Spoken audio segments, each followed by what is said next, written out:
I get some messages from students, other individuals, asking again about her life. So I said, I can share you something, but before you, actually it was for academic purposes because they were students.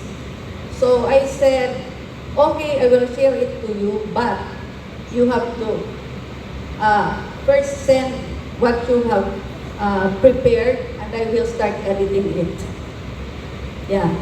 So, 2019, I had this chance to have a vacation in the US.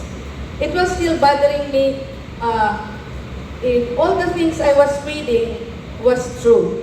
So what I did was I went to the Library of Congress. There I saw everything about my grandmother. Not still satisfied, I went to NARA, the National Archives and Records Administration in Maryland. There I saw again some write-ups about her. So I said, really, my grandmother is a true heroine. But never did I heard about her before that, before 2017. So it was like, this event is big recognition for her and for our family. So when somebody would like, usually students, I do help them come up with their academic requirement. Because that's the only time that I can really, our family can really share what happened in her life and what he did for the country. For the Dami and the Philippines. Thank you, Ma'am Leader. One more question. She trained 110 guerrillas. Where did she train? By herself? Who trained her? Kaya hala, sundan niyo dito. No, actually, they were using gas pipes for the guns. They call it latong. But she would usually use bolo because she was actually ginbansagan talaga niya na silent killer because no one can trace her. No one can trace her whereabouts. So it was like it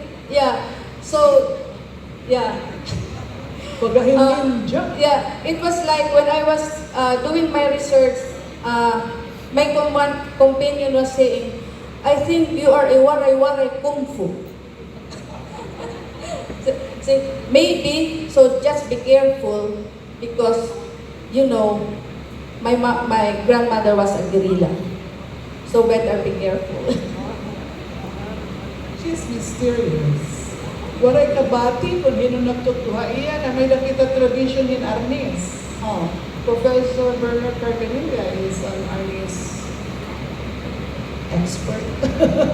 He's not an expert daw. Pero we just have, I made a photo about, we have a photo about her. Only few. no stories how she learned to wield the bolo, mga kakampanya. No, she didn't tell us about it because she was so private. So our memories would come in that during October 20, it was like everybody was nalilisan because she is going to join the parade in her blue uniform with the cap. So everyone was going to prepare for her. And then we would watch her march with her co-veterans. And she was so proud. She lived until 94 years old.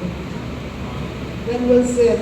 She was always present during the October 20 recognition. As long as I can remember, when she was still able. She would never miss the Lady Landing Parade. Actually, explaining how she killed the soldiers. That's an American soldier, actually.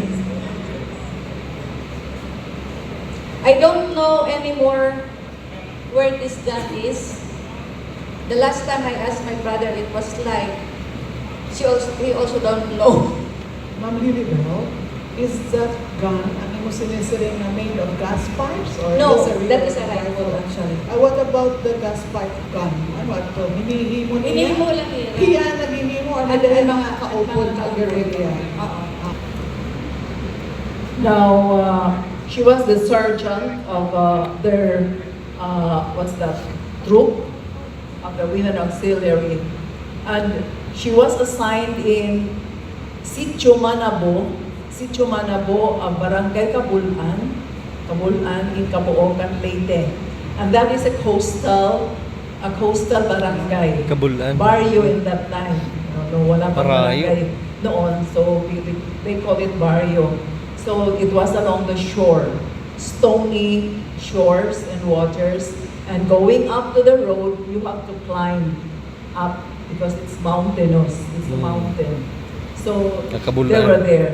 And I think my mom also, what inspired her was not to be a compact lady, but because of her desire and her dream to become a nurse. She was a frustrated nurse. She had wanted to become a nurse even when she was a child, but my grandparents could not afford at that time to send no nursing schools pa man in the local. You have to go to Manila, not even Cebu at that time. So, but she was really insistent. That's why when I was elementary, I was asking, why are there nursing books in this house when we do not have nurse? My mother is not a nurse because she was a public school teacher. She landed as a teacher because that was the only very convenient course for her to take up. And so, my mother told me when I was already high school that she studied correspondence. There was correspondence nursing schools that time.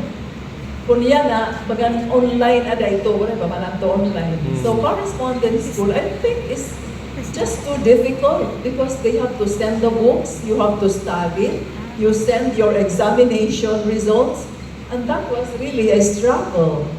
But she never did graduate as nurse. So in 1943, she was 21 years old because she was born June 30, 1921.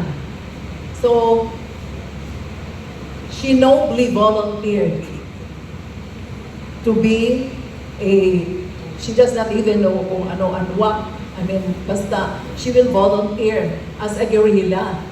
She said, guerrilla, because I will be the one to bring the medicines to the camps and to the evacuation centers. So, amo ito ang iya trabaho. So, she would bring relief items, medicines, food from the U.S. allies, the soldiers, the U.S. soldiers. And then she told my grandmother, I will volunteer to work